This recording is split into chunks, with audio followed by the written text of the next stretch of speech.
اگر زندگی میں مشکلات ہیں تو مشکلات سے بچنے کا حل یہی ہے کہ حسبنا اللہ و نعم الوکیل پڑھا کرو.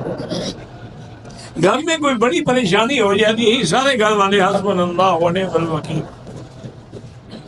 دیکھو نا اس سے بڑی پریشانی کیا ہوگی کہ میدان احد میں قرآن پاک نے خود وہ منظر بیان کیا ہے کہ ایسا حالات ہو گئے کہ ان کے پاؤں ہل گئے زلزل حتیٰ یقول الرسول متی نصر الا ان نصر اللہ قریب.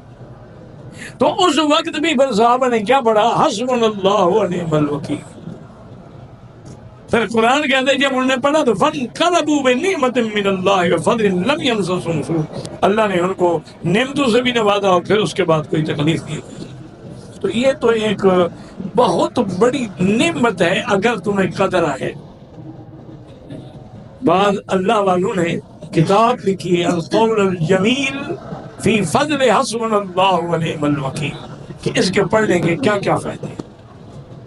لیکن شرط یہی ہے میرے بھائی کہ جب پڑھو نا تو تنہائی میں اکیلے بیٹھ کے پورے یقین اور پورے اللہ پہ ذات کی طرف تصور کر کے پڑھیں انشاءاللہ، پھر دیکھیں مصیبتیں اڑ جائیں گی. اگر کسی عمل کی فضیلت کا علم نہ ہو تو عمل تو ہے نہ ہو پڑھتے رہو.